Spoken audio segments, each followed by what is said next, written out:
167 of CrPC is about the default bail. तो क्या and तक वीडियो को प्लीज देखिएगा ताकि आपको पता चले कि सुप्रीम कोर्ट का ये इंपॉर्टेंट ऑर्डर क्या है। ये हमारा सेकंड वीडियो है, हमारी ये जो सीरीज हमने स्टार्ट किया है learning law through court judgments, और ये हमारा सेकंड वीडियो है। इसमें देखिए कैसे सुप्रीम कोर्ट ने क्या जजमेंट दिया है।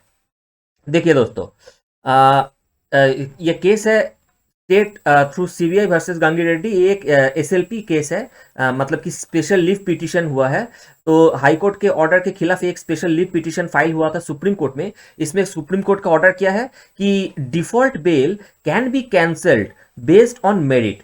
ठीक है, अब देखिए ये डिफॉल्ट बेल होता क्या है। Default bail section 167 of CrPC में दिया गया है। यहाँ पे दो चीज मेंशन है। एक है 60 डेज का डिफॉल्ट बेल और दूसरा है 90 डेज का डिफॉल्ट बेल। ठीक है, 90 डेज पीरियड में जब डिफॉल्ट बेल मिलता है तो क्या होता है कि जो ऑफेंसेस होता है जिसमें 10 साल के नीचे की पनिशमेंट होती है या फिर डेथ सेंटेंस नहीं होती है, इस टाइप के जो ऑफेंसेस होता है उस केसेस में 60 डेज का टाइम पीरियड होता है। और जो 10 साल के ऊपर की पनिशमेंट होती है या डेथ सेंटेंस होता है, ऐसे ऑफेंसेस के लिए 90 डेज का होता है। तो ये जो टाइम पीरियड है, इस टाइम पीरियड के अंदर जैसे कि जिस दिन एफआईआर फाइल होती है उससे ये टाइम पीरियड देखा जाता है। इस टाइम पीरियड के अंदर चार्जशीट फाइल करना होता है। ठीक है ना।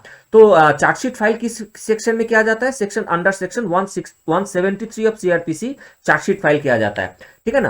तो अब अगर चार्जशीट फाइल नहीं होती है तो ट्रायल भी बिगिन नहीं हो पाता है। ठीक है, और इसीलिए अगर चार्जशीट नहीं फाइल होता है इस टाइम पीरियड में तो जो एक्यूज्ड है उसको डिफॉल्ट बेल मिल जाता है। That means court remains bound to give bail to the accused, क्योंकि ट्रायल ही कमेंस नहीं हो पा रहा और ये माना जाता है कि it is a way to harass the accused. ठीक है ना, ये एक प्रोविजन है चेक्स एंड बैलेंस क्रिएट करने के लिए। लेकिन अगर सपोज किसी को बेल मिल चुका है, डिफॉल्ट बेल मिल चुका है, तो फिर चार्जशीट फाइल होने के बाद क्या उसके बेल कैंसिल हो सकता है?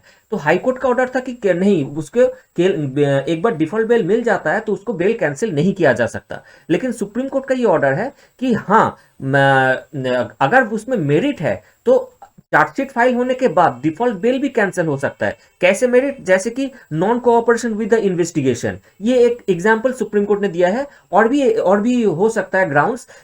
तो अगर मेरिट है तो उस मेरिट के बेसिस पे डिफॉल्ट बेल को कैंसिल किया जा सकता है। This is the order of the supreme court. ठीक है दोस्तों, तो मिलते हैं आगे नेक्स्ट वीडियो में।